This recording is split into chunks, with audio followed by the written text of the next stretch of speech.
En ce jour où nous commémorons la Pâque du Seigneur, je voudrais vous faire part d'une petite réflexion. Cette réflexion sera basée sur ce texte de Matthieu 25 au verset 6.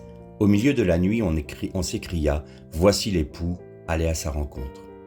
Ce texte de Matthieu, que tout le monde connaît, est très intéressant, car il renferme une vérité magnifique. Le verbe « crier » est dans ce texte employé au parfait en grec, c'est-à-dire qu'il est le résultat toujours présent d'une action passée. Pour comprendre la portée de cette vérité, il nous faut revenir à la résurrection de Yeshua. Lisons ce texte. Le premier jour de la semaine, Marie de Magdala se rendit au sépulcre dès le matin. Comme il faisait encore obscur, elle vit que la pierre était ôtée du sépulcre. Elle courut vers Simon-Pierre et l'autre disciple que Jésus aimait, et elle leur dit « Ils ont enlevé du sépulcre le Seigneur, et nous ne savons où ils l'ont mis. » Pierre et l'autre disciple sortirent et allèrent au sépulcre. Ils coururent tous deux ensemble. Mais l'autre disciple courut plus vite que Pierre et arriva le premier au sépulcre. S'étant baissé, il vit le linceul qui était à terre. Cependant, il n'entra pas. Simon-Pierre, qui le suivait, arriva et entra dans le sépulcre. Il vit le linceul qui était à terre et le linge qu'on avait mis sur la tête de Jésus, non pas avec le linceul, mais plié dans un lieu à part. Alors l'autre disciple qui était arrivé le premier au sépulcre entra aussi, et il vit, et il crut. Ce texte, nous le trouvons dans l'évangile de Jean, chapitre 20, et au verset 1 à 8. Ce texte de la résurrection nous dit que le disciple que Yeshua aimait, c'est-à-dire Jean lui-même, arriva au tombeau et il vit le linceul à terre. À terre se dit kaimei en grec, et cela signifie à terre, allongé comme un mort, affaissé avec la forme d'œuf.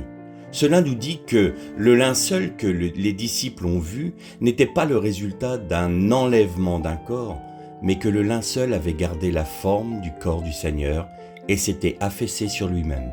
En d'autres termes, Yeshua passa à travers le linceul lorsqu'il ressuscita. Son corps traversa celui-ci, tout comme il traversa les murs de la chambre haute. Enfin, le texte nous dit que Jean entra, vit et il crut. Pourquoi ? Tout simplement parce qu'il vit le linge qui recouvrait le visage de Jésus plié dans un endroit à part. Pourquoi le fait de voir ce linge fit croire Jean ? Eh bien, dans la culture juive de l'époque, lorsque le maître de maison mangeait, s'il quittait la table, entre guillemets, puisqu'on mangeait allongé sur le sol, appuyé sur le coude gauche, et on prenait dans le plat avec la main droite, eh bien, quand ce maître de maison quittait la table, en laissant son linge pour s'essuyer la bouche sur le sol, et non plié, cela voulait dire qu'il avait terminé son repas et que son serviteur pouvait débarrasser. Mais s'il pliait son linge, alors cela voulait dire qu'il s'absentait un court instant et qu'il revenait bientôt pour finir son repas. Lorsque Jean vit le linge plié à part dans le sépulcre, il entendit la clameur de ce texte de Matthieu. Le Seigneur lui disait « Je reviens bientôt ». L'époux revient. Frères et sœurs, la clameur « Voici l'époux, allez à sa rencontre » retentit depuis ce jour, dans un présent continu. Cette clameur est le résultat présent de la résurrection. Jean a eu la preuve de la résurrection de Yeshua, car le linceul n'avait pas été ôté, mais son corps l'avait traversé.